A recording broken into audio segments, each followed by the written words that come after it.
Trevor the traction engine was enjoying his work in the vicarage orchard. Birds were singing, apples were brightening on the trees. It was a lovely day. "Hello, Trevor," said James. "You look as bright and cheerful as my red paint." "Oh, thank you. I am." What's that noise?" "It's the bees. They're all in these boxy things called beehives. I'm taking them to the station. The vicar says his bees make good honey, and he's giving some of them to his friends." Boko, the diesel engine, hummed in.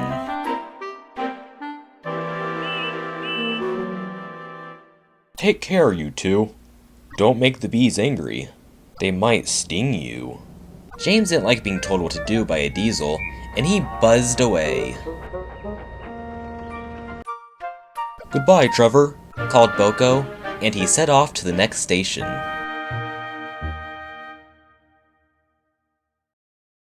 Duck was waiting at one of the platforms. He initially wasn't pleased to see a diesel after his own experiences, but when he realized Boko was a friend of Edward's, he became more friendly. They began talking and got to the subject of Bill and Ben. "Oh, I remember the first time I met those two," laughed Boko. "They nearly made my eyes pop out. Edward soon put a stop to their games. Edward's the only one who can keep them in order. I sometimes call them the Bees." "Oh, that's a good name. After all, they're terrors when they start buzzing around." Just then, James bustled in. "What's that, Duck? Are you afraid of bees? They're only insects after all, so don't let that buzzbox diesel tell you different." His name is Boko, and he didn't. I wouldn't care if there were hundreds flying around. I'd just blow smoke and make them buzz off. "Buzz, buzz, buzz," retorted Duck. James left in a huff. The next morning, James arrived at the station to collect the express. Duck had trundled the coaches into place, and the platform was crowded. "Mind your backs!" Two porters were pulling a trolley, and one of them was in a hurry. Suddenly, a lady stepped right in front of them.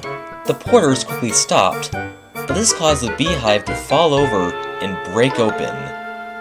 The station cleared like magic. James heard a familiar buzzing.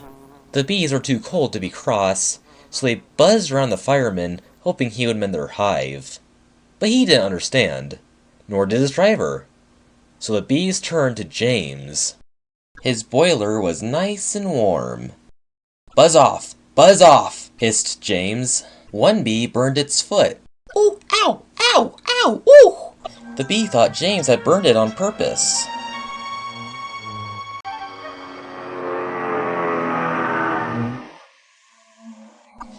So it stung James right back on the nose. "Eee!" whistled James. He had had enough. So had his driver and fireman. They didn't notice until too late that they had left their coaches behind. Boko and Duck pulled in not long later and noticed the abandoned coaches. By now, the bees were gone, and the passengers were starting to trickle back in. "We need another engine to pull the express," said the station master. He explained to the two engines what had happened. "Maybe you should pull it," said Duck to Boko. "I don't know. I really should get going with these trucks." "No worries. I'll take care of them." So Boko agreed.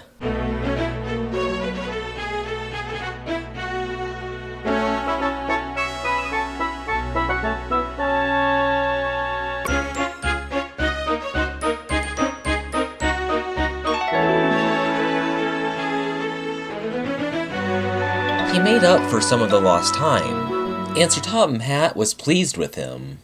"Good job, Boko. You certainly are a very useful engine."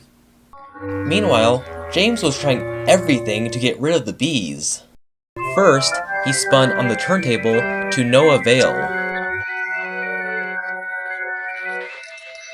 He tried washing them off, but the bees just clung harder to James's warm boiler. Then he tried smoking them off by going through a long tunnel. But the bees still didn't go away. "It's no good, James," said his driver. "We'll just have to go back to the orchard and fetch another hive." James's reply was drowned by the sound of buzzing. The vicar was waiting anxiously for James. When he arrived, the bees swarmed straight into a new home.